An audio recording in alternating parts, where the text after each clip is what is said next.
Hi guys and welcome back to my channel. আপনারা সকলে কেমন আছেন? আশা করছি ভালোই আছেন। আমিও ভালোই আছি। আমি বুলু আবার একটা নতুন দিন নতুন সকালে হাজির হয়ে গেলাম। আর আজকে ঘুম থেকে উঠতে একটু দেরি হয়ে গেছে, আর তার জন্য যা ধরপড় করতে হচ্ছে সকালবেলা সে আর কি বলবো। যা হোক করে তাড়াতাড়ি করে ব্রাশ করে নিলাম, নিয়ে বাসির চৌকাটগুলো একটু জল দিয়ে ঝাঁটা পোছা করে নিলাম, নিয়ে ড্রেস ফ্রেস চেঞ্জ করে নিলাম, গা হাত পা ধুয়ে। আর আমার গপুকে তারপরে শয়ন থেকে জাগিয়ে মিষ্টির বিস্কুট খেতে দিলাম। তারপরে ছুটে চলে গেলাম রান্নাঘরে। আর আজকে আর এতটাই দেরি হয়ে গেছে যে আজকে আর কাটে ভাত কাটার মতন সময় আমার হাতে ছিল না, আর তাই জন্য প্রেশার কুকারে ভাতটা বসিয়ে দিলাম। আর আজকে শুধু আমার হাজব্যান্ড আর আমি দুজনের জন্যই রান্নাবান্না হবে, তাই প্রেশার কুকারে অল্প ভাত হবে, তাই জন্য প্রেশার কুকারেই ভাতটা বসিয়ে দিলাম।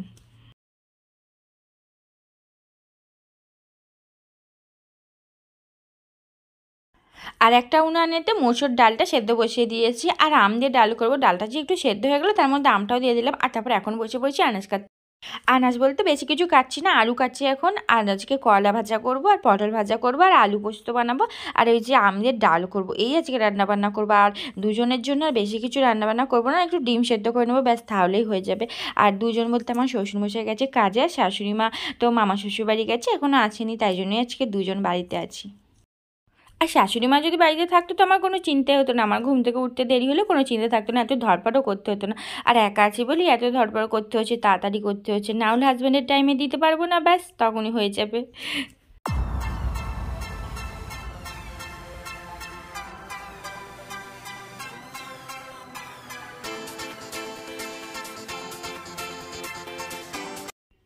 আর আলুটা কাটতে কাটতে চাটাও বসিয়ে দিয়েছিলাম, এদিকে চাটা হয়ে গেছে। চাটা তো আগে না করে হাজব্যান্ডকে বেডটি না দিলে হাজব্যান্ডের তো ঘুমই ভাগবে না, তখন দেরি হয়ে যাবে। আর তাই জন্য আগে ওকে চাটা করে দিয়ে দিলাম, আর আমি এখন সেই তাহলে চাটাও খেয়ে নিচ্ছি। আর এই যে চা টোস্ট নিয়ে বসে পড়েছি, আগে চাটা খেয়ে নিই, নাহলে ভালো লাগছে না, কাজ করা ঠিক এনার্জি আসছে না, এদের চাটা আগে খেয়ে নিতে হবে।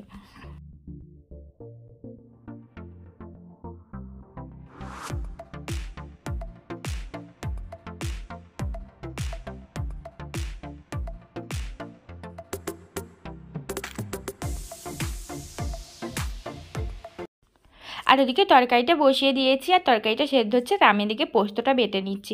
আর পোস্তটা বাটা হয়ে গেলে ব্যাস তরকারিটা হয়ে যাবে। তরকারিটা নামিয়ে বাকি রান্নাগুলো সেরে নেবো, তাহলেই হয়ে যাবে রান্নাবান্না।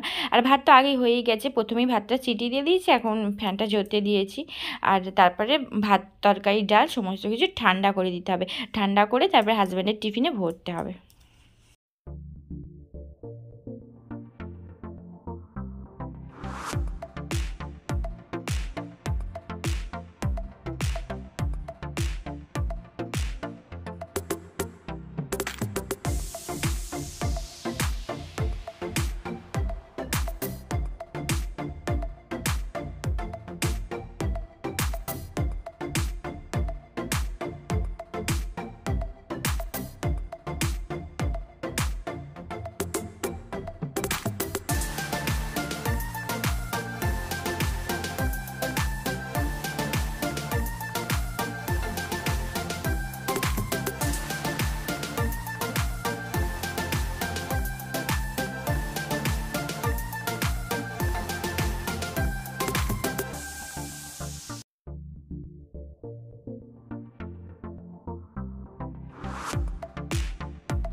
আমার রান্নাবান্না প্রায় হয়েই এসেছে। এই যে শুকনো লঙ্কা সর্ষে ফোড়ন দিয়ে আম দিয়ে ডালটা সাঁতলে দেবো, ব্যাস আমার রান্না কমপ্লিট হয়ে গেল।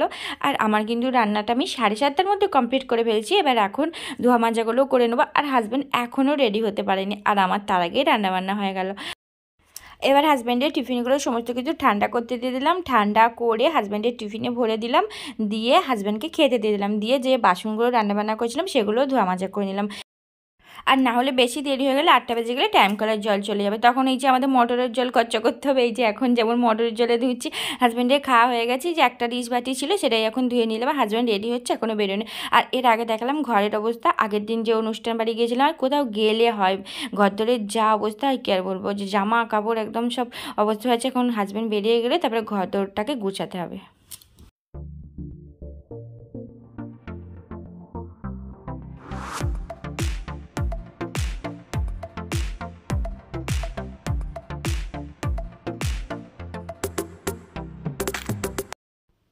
হাজব্যান্ড বেরিয়ে গেল, এখন ঘর দৌড় বিছানা সমস্ত কিছু গুছিয়ে এক রাত জামা কাপড় নিয়ে বসেছি। এখন এগুলো মাখবো সার্পে দিয়ে, তারপরে কাচাকুচি করব।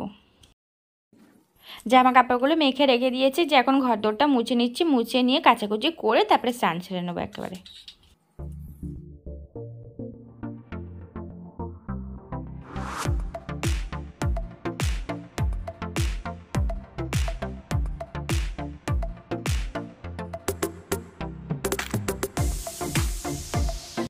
আর এই যে এখন আমার স্নান হয়ে গেল, স্নান সেরে আর যে কাচাকুচি করে রেখেছিলাম জামা কাপড় হালকা পাতলা আমার শাড়ি নাইটি ওগুলো আর উঠানে দিলাম না, যা রোদ্দুরেতে সব আমার জামা কাপড় একদম জ্বলে যাবে। আর তাই জন্যই বারান্দার মধ্যে এখানেই জামা কাপড়গুলো মেলে দিলাম, এই হাতেই শুকিয়ে যাবে। আর ভারীগুলো উঠানের মধ্যে দিয়ে দিলাম, তারপরে স্নান করে তারপরে এখন পুজোটা সেরে নিচ্ছে। এই যে ধুনো দিয়ে দিচ্ছি, একটু পুজো হয়ে গেছে, এখন ধুনোটা একটু দিয়ে দিচ্ছি।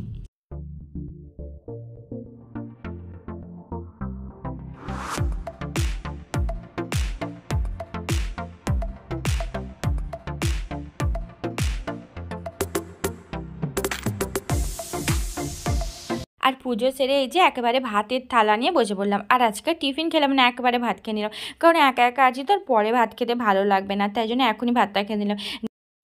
আর ভাত খেয়ে একটু বসেছিলাম, বসে ফোন দেখছিলাম। আর যেহেতু সব কাজ হয়ে গেছে আর কোনো কাজ বাজ নেই, তাই বসেছিলাম। আর তারপরে রেশন দিচ্ছে বলে ডাকতে এসেছিলো, তারপরে চলে গেলাম রেশন আনতে।